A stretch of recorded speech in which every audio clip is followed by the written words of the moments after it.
रात के 11 बज रहे हैं। आपने सिर्फ एक मैसेज भेजा था। कहाँ हो? 2 मिनट गुजरे, 10 मिनट, 1 घंटा, और फिर आपका दिमाग खुद ही कहानी लिखना शुरू कर देता है। शायद नाराज है, शायद अब मेरी अहमियत नहीं रही, शायद जानबूझकर नजरअंदाज कर रहा है। वो मसला जिसे हम गलत समझते हैं।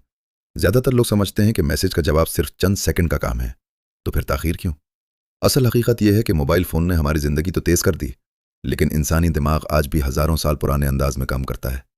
एक सीन, एक टाइपिंग या एक खामोश स्क्रीन, ये सब सिर्फ स्क्रीन पर मौजूद निशानियां नहीं होती, ये हमारे दिमाग के लिए समाजी इशारे बन जाती हैं। नफ्सियात बताती है कि इंसान के लिए नज़रअंदाज किया जाना जिस्मानी दर्द जैसा एहसास पैदा कर सकता है। इसीलिए सिर्फ एक खामोश चैट विंडो भी दिल की धड़कन बदल सकती है। और शायद इसी लम्हे आपने भी कभी सोचा होगा, आखिर मुझे इतनी फिक्र क्यों हो रही है? यही वो पहला राज है। असल दर्द मैसेज का नहीं, रद्द होने के खौफ का होता है। दिमाग ऐसा क्यों करता है? बचपन में जब एक बच्चा रोता है और माँ फौरन आ जाती है, दिमाग एक सबक सीख लेता है। कोई मेरी आवाज सुनता है। लेकिन अगर बार बार जवाब देर से मिले या कभी मिले ही ना, तो दिमाग एक दूसरा सबक सीखता है। शायद मुझे खुद ही अंदाजे लगाने होंगे। यहीं से अटैचमेंट थ्योरी अपनी कहानी शुरू करती है। आपका दिमाग हर नए ताल्लुक को पुराने तजर्बात की रोशनी में देखने लगता है। इसी दौरान दिमाग का एक हिस्सा, एमिगडाला, खतरे को पहचानने में मसरूफ रहता है, और दूसरा हिस्सा, प्रीफ्रंटल कॉर्टेक्स, हकीकत को समझाने की कोशिश करता है। अगर खौफ ज्यादा ताकतवर हो तो हकीकत खामोश हो जाती है। इसीलिए सिर्फ एक लेट रिप्लाई भी बाज लोगों के अंदर पुराने जख्म जगा देता है। लेकिन हैरत अभी बाकी है, क्योंकि हर देर से जवाब देने वाला शख्स एक जैसा नहीं होता। पहली निशानी, वो जवाब लिखता है मगर भेजता नहीं। आपने ऐसे लोगों को देखा होगा। वो कई बार मैसेज टाइप करते हैं, डिलीट करते हैं, दोबारा लिखते हैं, आखिर में फोन बंद कर देते हैं। ये बेरुखी नहीं होती, अक्सर ये ओवर थिंकिंग होता है। दिमाग हर लफ्ज के अंजाम का हिसाब लगा रहा होता है। गलत समझा गया तो, सामने वाला नाराज हो गया तो, नतीजा 1-2 मिनट का जवाब 2 दिन की खामोशी बन जाता है। दूसरी निशानी, वो सबको जवाब नहीं देता, सिर्फ कुछ लोगों को। दफ्तर में सबके साथ हंसता है, लेकिन अपने करीबी दोस्त का मैसेज खोलकर छोड़ देता है। क्यों? क्योंकि जिन लोगों की अहमियत ज्यादा होती है, उनके सामने गलती का खौफ भी ज्यादा होता है। ये अजीब तजाद है। जितना ताल्लुक गहरा, उतनी ही ताखीर बढ़ सकती है। तीसरी निशानी, इसका दिमाग कभी आराम नहीं करता। न्यूरोसाइंस हमें एक और इशारा देती है।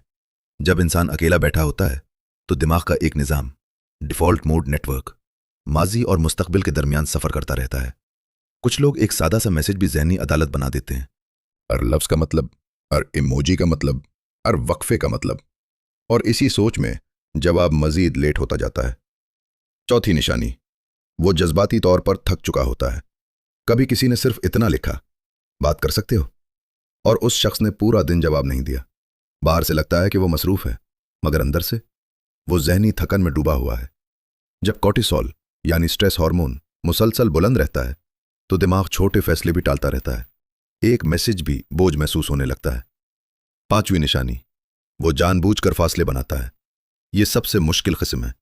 कुछ लोग देर से जवाब इसलिए देते हैं ताकि ताल्लुक पर कंट्रोल महसूस कर सकें। उन्हें लगता है अगर मैं फौरन जवाब दूंगा तो मैं कमजोर लगूंगा। ये ताकत नहीं, अक्सर पुराने अदम तहफ़्फ़ुज़ की एक खामोश शक्ल होती है, और यही रवैया आहिस्ता आहिस्ता एतमाद को ख़त्म कर देता है। छठी निशानी, वो खुद भी इंतज़ार से नफरत करता है। ये सबसे हैरानकुन बात है। जो शख्स दूसरों को इंतज़ार करवाता है, मुमकिन है जब उसे जवाब देर से मिले तो वो खुद भी बेचैन हो जाए।